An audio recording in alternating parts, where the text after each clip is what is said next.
Cette vidéo est un complément sur la vidéo du 25 décembre. Je partage avec vous le livre de Luc, toujours au chapitre 2, mais les versets 21 à 52. Luc, chapitre 2, versets 21 à 52.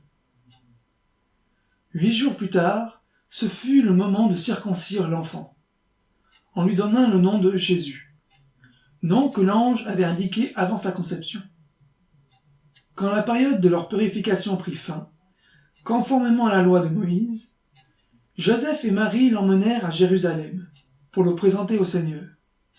Suivant ce qui était écrit dans la loi du Seigneur, tout mâle premier-né sera consacré au Seigneur, et pour offrir en sacrifice un couple de tourterelles ou 2 jeunes pigeons, comme cela est prescrit dans la loi du Seigneur. Or, il y avait à Jérusalem un homme appelé Siméon. Cet homme était juste et pieux. Il entendait la consolation d'Israël et l'Esprit Saint était sur lui. Le Saint-Esprit lui avait révélé qu'il ne mourrait pas avant d'avoir vu le Messie du Seigneur. Il vint au temple, poussé par l'Esprit.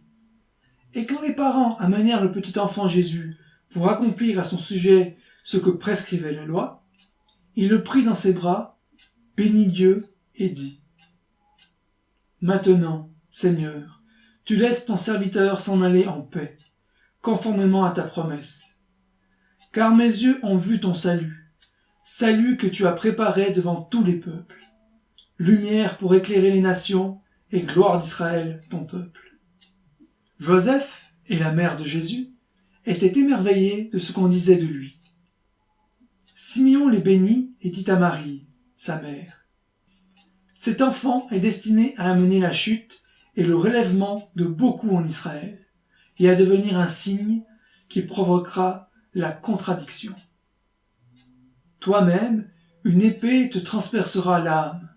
Ainsi, les pensées de beaucoup de cœurs seront révélées. » Il y avait aussi une prophétesse, Anne, fille de Phanuel, de la tribu d'Aser. Elle était d'un âge très avancé. Elle n'avait vécu que 7 ans avec son mari après son mariage. Restée veuve et âgée de 84 ans, elle ne quittait pas le temple. Elle servait Dieu nuit et jour dans le jeûne et dans la prière. Arrivée elle aussi à la même heure, elle disait publiquement sa reconnaissance envers Dieu et parlait de Jésus à tous ceux qui entendaient la délivrance à Jérusalem. Après avoir accompli tout ce que prescrivait la loi du Seigneur, Joseph et Marie retournèrent en Galilée, à Nazareth, leur ville. Or, l'enfant grandissait et se fortifiait en esprit.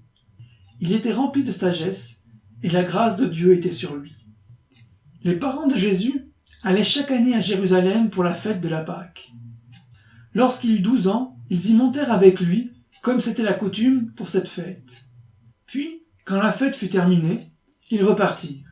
Mais l'enfant Jésus resta à Jérusalem sans que sa mère et Joseph s'en aperçoivent.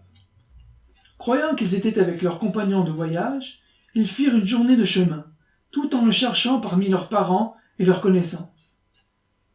Mais ils ne le trouvèrent pas et retournèrent à Jérusalem pour le chercher. Au bout de 3 jours, ils le trouvèrent dans le temple, assis au milieu des maîtres. Il les écoutait et les interrogeait. Tous ceux qui l'entendaient étaient stupéfaits de son intelligence et de ses réponses. Quand ses parents le virent, ils furent frappés d'étonnement. Et sa mère lui dit : « Mon enfant, pourquoi tu agis ainsi avec nous ? Ton père et moi, nous te cherchons avec angoisse. » Il leur dit : « Pourquoi me cherchez-vous ? Ne saviez-vous pas qu'il faut que je m'occupe des affaires de mon père ? » Mais ils ne comprirent pas ce qu'il leur disait. Puis il descendit avec eux pour aller à Nazareth, et il leur était soumis. Sa mère gardait précieusement toutes ces choses dans son cœur. Jésus grandissait en sagesse, en taille et en grâce devant Dieu et devant tous les hommes.